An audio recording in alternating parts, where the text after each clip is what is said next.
Bienvenido al universo oscuro de los crímenes británicos, donde las historias más brutales del Reino Unido ganan luz. Aquí exploramos desde los callejones violentos de las pandillas de Londres, Liverpool, Manchester y Birmingham, hasta casos de crimen organizado moderno, como el tráfico de drogas en rutas interestatales. Cada semana se lanzan nuevos documentales para desentrañar estos episodios impactantes. Hoy nos sumergimos en la trayectoria de uno de los delincuentes más temidos en la historia reciente.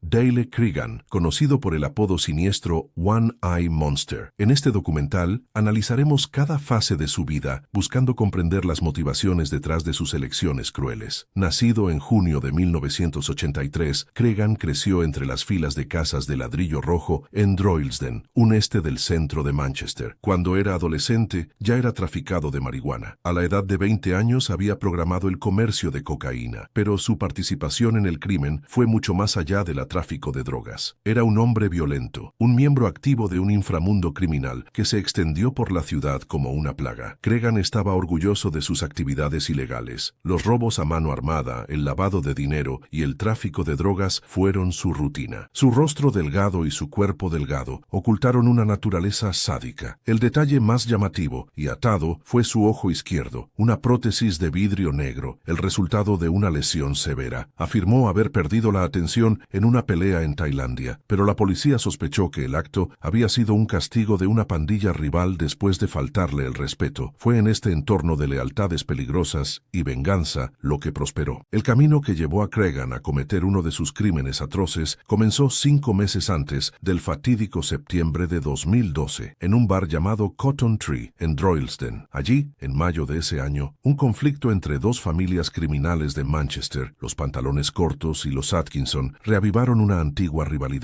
Todo comenzó debido a una discusión sobre el fútbol, la victoria de Manchester City, el este de la ciudad, sobre el sudoeste del Manchester United. Esta disputa deportiva fue solo la chispa para un incendio mucho más grande. La enemistad entre las familias con fecha de 2001, cuando Leon Atkinson, uno de los Atkinson, asaltó a David abreviatura de una simple mirada. A partir de ahí, los enfrentamientos se multiplicaron. Peleas entre hermanos, primos y aliados en ambos lados. En 2003, la violencia subió. Francis Atkinson, el padre de Leon, destruyó la rodilla en un bar. Poco después, David Short fue golpeado por su motocicleta y le cortaron la garganta. Sobrevivió, pero el sospechoso cayó sobre el entonces Dale Cregan de Leon. Incluso después de un acuerdo de tregua en 2008, cuando Leon y David apretaron las manos en el centro Arndale, la paz era frágil. El 13 de mayo de 2012, la tensión explotó nuevamente en Cotton Tree. Teresa Atkinson Matriarch, jugó una botella en Raymond Young, de los Pantalones Cortos. Él tomó represalias con una bofetada, y ella amenazó: «Voy a llamar a mis hijos, están todos muertos». Llamó a Leon y otros parientes esa misma noche. Al día siguiente, Leon contactó a Cregan. 12 días después, el 25 de mayo, los Pantalones Cortos se reunieron en el mismo bar. Los Atkinson estaban al acecho. Con los rivales dentro del establecimiento, Cregan, Luke Livesey y Damian Gorman, este último conocido como Cutface, llegaron a un automóvil robado. Un hombre encapuchado entró en disparos. 7 tiros de un revólver semiautomático. Mark Short, de 23 años, murió en el acto. Otros 3 resultaron heridos. David Short, jefe de la familia, escapó por suerte. Estaba en el baño y encontró a su hijo muerto en sus brazos cuando se fue. Cregan fue arrestado y interrogado, pero liberado por falta de evidencia. En los meses siguientes, vivió por temor a represalias contra él, su compañera, Georgia Marman, y el hijo de la pareja, luego de 4. Hasta en agosto, decidió actuar primero. «No pude sacarlo de su cabeza», confesaba más tarde. «Pensé, si lo mato, él puede ser arrestado, pero amenazó a mi familia. Dijo que no habría límites, así que lo iba a matar de todos modos». David Short, a pesar de 3 alertas oficiales de la policía sobre el riesgo para su vida, mantuvo su rutina, segura de su seguridad. Un error fatal. El 10 de agosto de 2012, Cregan y Anthony Wilkinson irrumpieron en su casa en Clayton, Manchester. Lo persiguieron por el pasillo hasta el patio trasero, disparando al menos 9 veces. Después de derribarlo, Cregan disparó 3 veces en su cabeza y arrojó una granada debajo de su cuerpo, mutilándolo. 10 minutos después, se lanzó otra granada contra la casa de Sharon Hark en Droylsden, esta vez sin víctimas. Este sería solo el preludio de un crimen aún más impactante que para siempre marcaría la historia de la policía británica. Pero para Cregan, matar a David Short no fue suficiente suficiente para calmar su conciencia si tuviera una. Como luego revelaría al psicólogo James Collins, su mente ya estaba inmersa en una espiral de violencia sin retorno. En un impactante testimonio del psiquiatra forense James Collins, Cregan reveló con una frialdad inquietante: la noche en que maté a David Short, dormí porque nunca había dormido en la vida. Esta confesión, lejos de ser un signo de alivio, expuso la profundidad de su distorsión moral. Justificó el asesinato, alegando que Short había amenazado con violar a su hermana y quemar a su hijo de 4 años vivos, una acusación que, incluso si es cierto, no explicaba la brutalidad metódica de sus acciones. Lo que realmente lo atormentó, según sus propias palabras, no era el peso de quitarse la vida, sino el miedo a las represalias. Su mente se ha consumido durante años para fantasías saludables que involucran pantalones cortos. No pude sacarlo de mi cabeza, admitió. Lo pensé todo el tiempo. En mis fantasías, lo apuñalé una y otra vez, aplasté la cabeza con un martillo, me corté la cabeza. Si tuviera tiempo, él también habría cortado los brazos y las piernas. Cregan creía que al matar pantalones cortos, los pensamientos obsesivos desaparecerían. Y de hecho, durante unos días, sintió un alivio pasajero, hasta que la paranoia regresó con plena vigencia. El miedo lo llevó a aislarse en casa, evitando cualquier contacto, como si las paredes pudieran protegerlo de su propia mente. En un intento desesperado de escapar de los demonios internos, incluso viajó a Tailandia en junio de 2012, solo para ser arrestado tan pronto como aterrizó en Manchester, el 12 de ese mes, sospechoso del asesinato de Mark Short, hijo de David. Irónicamente, 3 días después, la falta de pruebas suficientes obligó a la policía a liberarlo bajo fianza. Fue en este intervalo de libertad condicional que Cregan ejecutó a David Short, el patriarca de la familia rival. A principios de agosto, la policía decidió arrestarlo nuevamente, pero cuando llegó a su residencia, encontró solo el vacío. Cregan ya había llevado a su familia a un hotel en Bowness, en el distrito de Lagos. Mientras las autoridades lo buscaban, cometió el crimen y luego fue oculto por cómplices en una ruta que lo tomó por el norte de Gales y el norte de Inglaterra. En un momento, se quedó en un hotel en Anglesey, pero su furia solo creció. El odio contra la policía del Gran Manchester, quien, en su opinión distorsionada, no había podido proteger a su esposa e hijo después de la muerte de Mark Short, fermentó dentro de él. Este resentimiento no estaría contenido por mucho tiempo. A diferencia de Anthony Wilkinson, quien se rindió poco después del asesinato de David Short, Cregan no tenía intención de rendirse. Para él, la rendición sería una admisión de debilidad, algo incompatible con la imagen que cultivó de sí mismo, la de un hombre temido e intocable. Propietarios de las calles de Droylsden, donde durante más de un mes circuló libremente por bares y tiendas, protegidos por omertá local, pero quería más que respeto, quería notoriedad eterna. Y para eso, planeó un crimen tan monstruoso que su nombre nunca sería olvidado en el inframundo de Manchester. A las 10:14 de la mañana del 18 de septiembre de 2012, un martes de Light Sky, Cregan llamó a la policía con un nombre falso. Con una voz tranquila, informó que un ladrón había arrojado una losa de concreto contra la ventana de su casa en Mottram, Manchester, y huyó a través de los campos cercanos. Cuando los asistentes informaron que enviarían un vehículo para investigar, él respondió: «Serene, estaré esperando». Lo que la policía no sabía era que esa llamada era una trampa. Cregan, ahora con una barba en crecimiento, había elegido cuidadosamente el escenario. Una casa vacía, propiedad del Consejo Municipal, con las ventanas pintadas en blanco para evitar que alguien vea el interior. Armado con al menos una granada de mano y la misma pistola Glock solía matar a David, esta vez con un cargador extendido para contener más municiones, estaba esperando la llegada de 2 policías uniformados. Su plan no previó las excepciones. Las víctimas serían ejecutadas sin piedad, independiente quiénes eran. Los oficiales asignados fueron los oficiales de policía de Fiona Bone, de 32 años, y Nicola Hughes, 23, ambas desarmadas, ambas mujeres, ambas ajenas al peligro que los esperaba. A medida que descienden del auto y se acercan a la puerta principal, Cregan lo abre de repente, apareciendo con la pistola en la mano. En solo 31 segundos, dispara los 32 proyectiles de cargador en una ducha de bala fríamente calculada. El primer disparo golpea a Nicola Hughes en la parte de atrás, mientras trata de darse la vuelta, dejándola paralizada en el piso cerca de la entrada. Cregan luego dirige su atención a Fiona Bone. Ella intenta, en un gesto desesperado de coraje, para usar su taser contra el tirador, pero es golpeado antes de que pueda activarlo. Una bala perfora su chaleco a prueba de balas y llega a su corazón. Aún así, no se detiene. Se dispara unas 20 veces contra ella, asegurando que no haya posibilidad de supervivencia. Satisfecho con con la ejecución de un hueso, Cregan regresa a Hughes, ahora inamovible e indefenso. Sin dudarlo, dispara 3 veces en su cabeza, pero tu sadismo no está agotado allí. Se necesita una de sus granadas de firma y la detonan cerca del cuerpo del funcionario, causando lesiones aún más devastadoras. Ambos habían recibido un disparo al menos 8 veces cada uno. Con su objetivo macabro cumplido y la fama que deseaba tanto ahora garantizada, Cregan sabía que su escape sería casi imposible.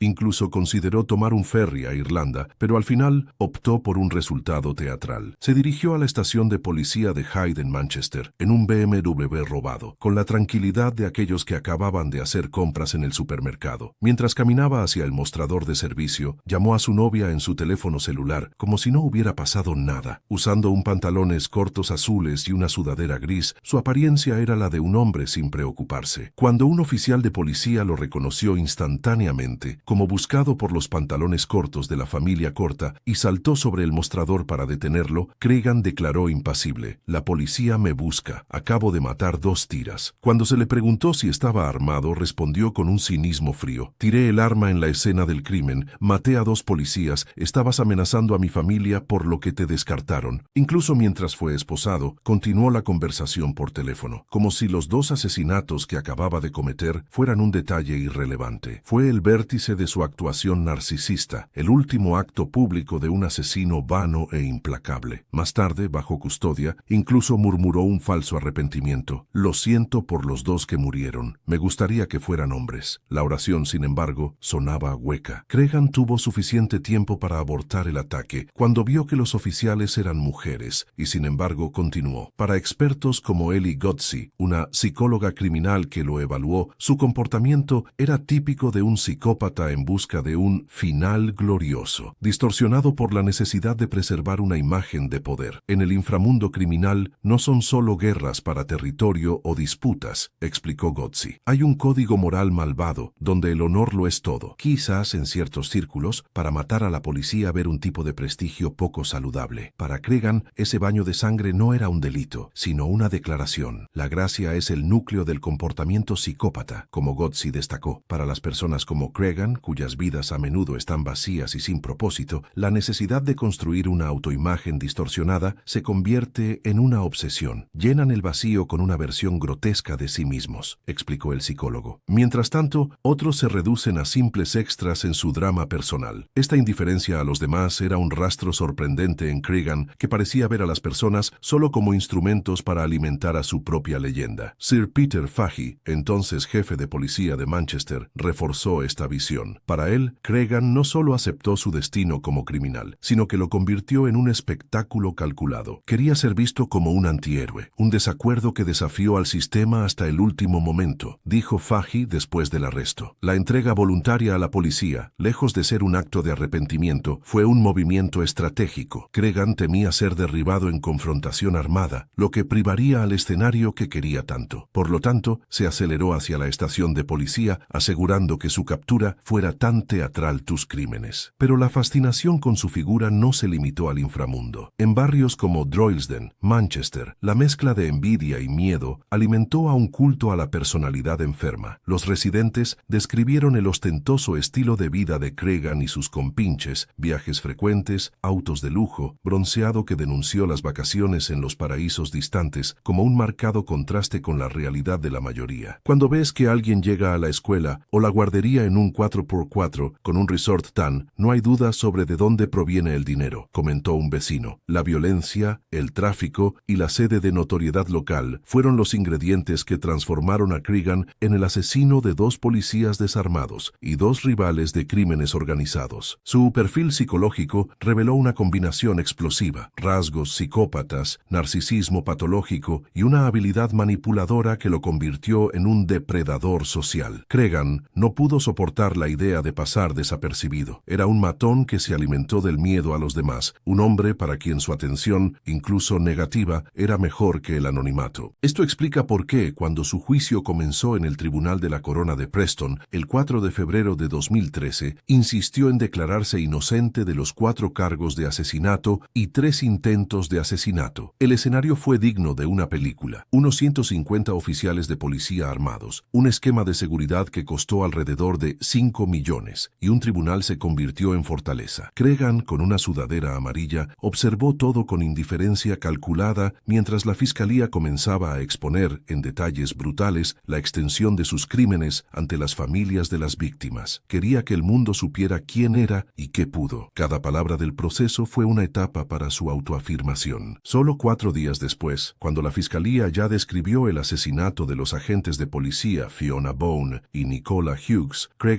cambió su declaración a culpable, pero solo en relación con esas muertes. Los asesinatos de Mark y David Short, sin embargo, siguieron siendo una pieza clave de su estrategia. Después de todo, su reputación como el hombre más temido de Manchester todavía necesitaba ser consolidado. Fue solo 2 meses después, cuando todos los detalles de su participación en los crímenes contra los pantalones cortos fueron expuestos en Cat, que finalmente admitió esos homicidios. Publicidad masiva en torno al juicio alimentado precisamente lo que más quería, la imagen de un forajido legendario, admirado en los círculos criminales. Hasta el 5 de junio de 2013, después de 17 semanas de audiencias, el jurado se retiró a deliberado. El único punto en cuestión era si sería condenado por el intento de asesinato de Sharon Hart, ya que Cregan había sido culpable en ese momento, pero el juicio no se le resume. Otros acusados, como Leon Atkinson, presente en el asesinato de David Short, Luke Livesey y Damian Gorman, involucrado en la muerte de Mark Short en Pub Cotton Tree, que también esperan su destino. Ninguno de ellos había admitido culpar desde el principio. Una semana después, el 12 de junio, el jurado regresó con los primeros veredictos, e irónicamente absuelto a Cregan del intento de asesinato de Sharon Hart. Al día siguiente, el juez Peter Holroyd comenzó su sentencia con un análisis contundente de los crímenes. Su discurso no fue solo una condena legal, sino una disección moral de las acciones de Cregan y sus cómplices. Al acercarse al asesinato de Mark Short, Holroyd fue sencillo. No tengo dudas de que su intención era matarlo. No solo lo lastimó seriamente. Intentaste eliminar a tantas personas como sea posible. Sobre la muerte de David Short, el padre de Mark, el juez fue aún más incisivo. Desde que escapó de la emboscada en Cotton Tree, planeaste su ejecución. Estabas decidido a cumplir este plan mientras aún tenías libertad. Holroyd también señaló que el hecho de que Cregan estaba en libertad condicional en ese momento agravó su culpa, pero se analizó los asesinatos de la policía Fiona Bone y Nicola Hughes, que la voz del juez ganó un tono de repulsión casi palpable. Atrajiste 2 muertes hasta la muerte con una queja falsa, sabiendo que responderían desarmados, armados con una granada y un arma semiautomática con un cargador extendido de 32 municiones. Los ejecutaste sin ninguna posibilidad de defensa. Holroyd enfatizó el cinismo de E.S.T. Ratetti. Cregan podía ver a través de la ventana que era desarmado a las mujeres y la usaba para garantizar que no hubiera resistencia. Sin embargo, un detalle llamó la atención incluso a los estándares del crimen organizado británico: el uso de una granada. Esto es algo que estos tribunales nunca habían visto antes, dijo el juez, clasificándolo como un factor agravante excepcional. El crimen de asesinato no solo toma una vida, destruye a muchos otros. El daño que ha causado, el dolor y el sufrimiento que ha infligido va mucho más allá de las víctimas directas. Mirando el asiento del acusado, Holroyd hizo una pausa antes de concluir. No vi signos de un remordimiento o compasión genuina por las víctimas. Para él, la motivación de todos los involucrados solo había sido el interés propio. Pero el juez reservó sus palabras finales para explicar por qué casos como este requirieron la penalización más severa del sistema legal británico: cadena perpetua sin posibilidad de libertad condicional. Una oración reservada solo para los crímenes más atroces, en el que la justicia y la retribución requieren un castigo que trasciende el tiempo. Es esencial que usted, los acusados y la sociedad en general entiendan lo que una orden de vida completa, el encarcelamiento de la vida sin posibilidad de libertad condicional, significa en la práctica. El juez Hoyt continuó con una de las explicaciones más precisas y meticulosas jamás dadas sobre cómo el sistema británico trata con los delincuentes más peligrosos y brutales, especialmente después de los cambios introducidos por la Ley de Justicia Criminal de 2003. Con la claridad quirúrgica, desmembró el concepto de término mínimo, el periodo mínimo de cumplir la penalización. Si el tribunal establece un término mínimo, no puede ser liberado antes de que se agote, dijo. Pero incluso después de este periodo, la liberación no será automática. Solo ocurrirá si y solo si la libertad condicional de la libertad condicional considera segura para devolverlos a la sociedad. Este momento puede nunca llegar. E incluso si ocurre ocurre la liberación, el juez continuó, no representará el final de la sentencia. Permanecerá bajo las condiciones de la licencia por el resto de sus vidas. Si repite, el secretario de Estado puede determinar su regreso a la prisión, donde continuará cumpliendo la oración perpetua hasta que, nuevamente, si cree que es seguro liberarlos. Al dirigirse al acusado principal, Dale Cregan, el juez se fue explícito desde las primeras palabras que sus crímenes pertenecían a la categoría más grave del sistema legal. El Parlamento ha establecido una lista, no exhaustiva, de los tipos de homicidios considerados excepcionalmente serios, dijo. Uno de ellos incluye el asesinato de 2 o más personas, cuando cada delito implica un grado sustancial de premeditación o planificación. No hay duda de que al menos 3 de sus actos caen en esta descripción, pero la gravedad de sus acciones va mucho más allá. El juez enumeró al hombre agravante. En primer lugar, la confesión tardía de Cregan, calculada para beneficiarlo, sin ninguna evidencia de arrepentimiento genuino. En segundo lugar, la naturaleza excepcional de sus crímenes, que requirió una respuesta proporcional del sistema. Las circunstancias que agravan sus actos conducen a una conclusión ineludible. La gravedad de sus crímenes es tan extrema que la justicia debe excluir para siempre la posibilidad de liberación temprana. Mientras las palabras del juez resonaron por la habitación, Cregan se mantuvo impasible en el asiento de los acusados, pero cuando se anunció la sentencia, la certeza de que nunca dejaría el arresto, un murmullo de conmoción y alivio viajó por la galería. Hubo suspiros amortiguados, algunos contenían aplausos. Él, sin embargo, sonrió y saludó a algunos de los coacusados antes de ser llevados a las celdas. Luego, el juez Hoyt comenzó a sentenciar a los 9 cómplices. Luke Levy, de 28 años, y Damon Gorman, de 38 años, habían sido considerados culpables del asesinato de Mark Short en Pop Cotton Tree, a pesar de insistir en su inocencia. Ambos recibieron cadena perpetua, con un mínimo de 33 años antes de cualquier posibilidad de revisión. Anthony Wilkinson, de 34 años, que había participado en el asesinato de David Short junto a Cregan, se declaró culpable durante el juicio, aunque fue absuelto del intento de asesinato de Sharon Hark y el uso de granadas el mismo día. Su oración, perpetua, con un mínimo de 35 años. Leon Atkinson, de 35 años, Ryan Hadfield, de 29 años, y Matthew James, de 33, fueron absueltos del asesinato de Mark Short e intento de asesinato en Cotton Terre. Francis Dixon, de 38 años, también ha sido absuelto de acusaciones de matar a David Short tratando de asesinar a Sharon Hark y detonar una granada. No recibieron penalización. Ya Muhammad Ali, de 32 años, fue condenado por asistencia a Cregan después de los crímenes y sentenciado a 7 años de prisión. Fuera de la corte de la corona de Preston, las familias de los jóvenes policías asesinaron con la prensa el vacío que ahora definió sus vidas. Vin Hughes, el padre de Nicola, resumió el peso de la pérdida en pocas palabras. Nuestras vidas nunca serán las mismas. Llevemos lo que Cregan hizo todos los días por el resto de nuestra existencia. Sobre el criminal, agregó con amargura, no perdió nada. Ya había cobrado 2 vidas y fue condenado a pasar el resto de los días detrás de las barras. La familia, por otro lado, había heredado una existencia vaciada por su ausencia. A su lado, Paul Bone, el padre de Fiona, confesó que le habían dicho que el dolor disminuiría con el tiempo. Pero en este momento, cada mediodía es tortura. Es cuando todo cambió para siempre. Orgulloso de su hija y su servicio como oficial de policía, también se negó a llorar por el regreso de la pena de muerte. Después de la sentencia, un conocido de la familia de Cregan reveló que el criminal ya estaba aceptando su destino. Sabía que nunca dejaría prisión. La magnitud de lo que hizo es comenzar a golpearlo. Hora para morir temprano, dijo. Le dije a la familia, no me suicidaré, pero me gustaría tener cáncer. Afirma sentirse. Su madre, Anita, se hizo eco de ese sentimiento en la declaración a Manchester Evening News. Pido disculpas desde el fondo de mi corazón a las familias de la policía. Eso no debería haber sucedido. Lloré por ellos. No lo creé de esa manera. Por lo tanto, se cerró uno de los juicios penales más dramáticos y caros de la historia reciente, pero no fue el final de la historia de Dale Cregan. Tan pronto como lo llevaron a la celda, ya aseguró que el mundo continuaría escuchando de él. En el arresto completo de Sutton, cerca de York, Cregan no mostró remordimiento. Por el contrario, como David Beaver antes que él, debía ser retirado del aislamiento al que las autoridades penitenciarias lo habían presentado por su propia seguridad. Los rumores persistentes y aparentemente justificados circulaban que, tanto dentro de la prisión como en los medios criminales de Manchester, se ofreció una recompensa de 20.000 libras a aquellos que ciegan permanentemente su ojo derecho, dejándolo incapacitado para siempre. Ignorando la amenaza amenaza, Cregan comenzó una huelga de hambre, esta vez para presionar por su transferencia al arresto de Strangeways en Manchester, donde estaría más cerca de su familia. Hasta agosto de 2013 obtuvo lo que quería, pero incluso en Strangeways continuó desafiando el sistema, mantuvo la huelga de hambre, permaneció de forma aislada, nuevamente por temor a los ataques de otros detenidos, y finalmente fue trasladado al ala del hospital de la prisión. En septiembre de 2013 se abrió un nuevo capítulo. Cregan fue llevado al Hospital Secure Ashworth, en Merseyside, una institución que alberga prisioneros considerados criminalmente locos. Allí dividiría el mismo espacio